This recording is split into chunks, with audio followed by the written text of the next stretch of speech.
This channel does not promote any violent, harmful, or illegal activities. All content provided by this channel is meant for an educational purpose only. Top quality और consistent performance के लिए सिर्फ silver pump नाम याद रखना। जो উদ্ভিদের চাষ এই মুহূর্তে অন্যতম লাভজনক ব্যবসায় পরিণত হয়েছে।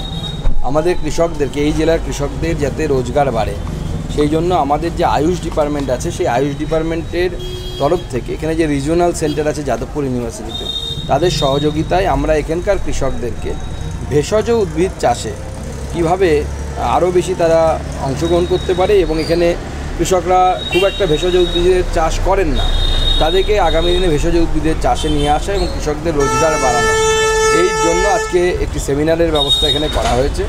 সেই সেমিনারে কৃষকরা অংশগ্রহণ করেছে, আপনারা দেখেছেন। কৃষকরা আগামী দিনে ভেষজ উদ্ভিদের চাষ করে যেন আরও তাদের রোজগার বাড়ে এবং তারা আর্থিকভাবে সমৃদ্ধশালী হয় সেই জন্য এই ব্যবস্থা ভারত সরকারের আয়ুষ মন্ত্রণালয়ের তরফ থেকে নেওয়া হয়েছে। সেই জন্য আয়ুষ মন্ত্রী এবং তার সাথে মাননীয় প্রধানমন্ত্রীকে আমি অসংখ্য ধন্যবাদ জানাই। এখন আমার মনে হয় যে ইলেকশন রিফর্মস, যে এক কথায় বলি এটাকে বলে ইলেকশন রিফর্মস, তো ইলেকশন রিফর্মস আমাদের ইলেকশন কমিশন সময়ের সাথে সাথে করতে থাকে। তো এটা ভালো একটা অধ্যায় হতে পারে, কিন্তু সেক্ষেত্রে এটা করতে হবে, অ্যাসিওর করতে হবে যে বাইরে ভোট যে দিয়েছে তার নামে আবার যেন পশ্চিমবঙ্গে ভোট না পড়ে যায়।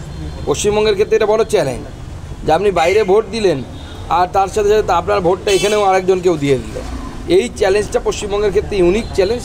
সেক্ষেত্রে আমার মনে হয় বায়োমেট্রিকভাবে যদি আমরা আইডেন্টিফিকেশনের ব্যবস্থা করি, অর্থাৎ আঙুলের ছাপ দিয়ে যদি ভোট দেওয়ার ব্যবস্থা করি, তারপরে সে ভোটার কেন্দ্রে ঢুকবে যেখানেই ঢুকুক না কেন, তাহলে সেটা সবথেকে ভালো হবে বলে আমার মনে হয়। তৃণমূলের গোষ্ঠীদ্বন্দ্ব চলছে এখন, তৃণমূল একে ওকে মারছে, ওকে পেটাচ্ছে, পয়সা নিয়ে ভাগাভাগি নিয়ে কারবার।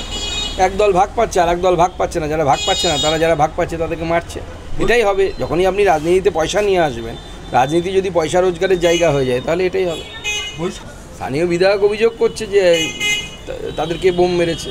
এই জঙ্গল শেখের মতো মাল মেটেরিয়ালকে তো এরাই ভোটের সময় ব্যবহার করে বুথ লুট করার জন্য, তারাই এখন এদেরকে বোম মারছে। দেখুন, সিপিএমের বদরক্ত ঢুকেছে কি ঢুকেছে উনি জানেন। আমার তো মনে হয় তৃণমূলে যতগুলো বদরক্ত আছে বের করতে গেলে পুরো বডিরই রক্ত চলে যাবে। আর তার মধ্যে সিদ্দিকুল্লাহ আরও সবথেকে বড় বদরক্ত, কালো রঙের রক্ত। পরেশ পাল তো এখন হাওয়া। পরেশ পালের দিন আসছে, উনি প্রত্যেক বছর ইলিশ উৎসব করে। যে ইলিশ উৎসবে বালুরঘাটের বন্যার সময় প্রাক্তন সাংসদ, তখন তিনি সাংসদ ছিলেন, অর্পিতা ঘোষও যেতেন। এখন যান কিনা আমি জানি না, তবে আগামী দিনে পরেশ পালের ইলিশ উৎসব জেলের ভেতরেই হবে বলে মনে হচ্ছে। তো অর্পিতা দেবী সহ কারা কারা ইলিশ উৎসবে যাবেন ঠিক করে নিন।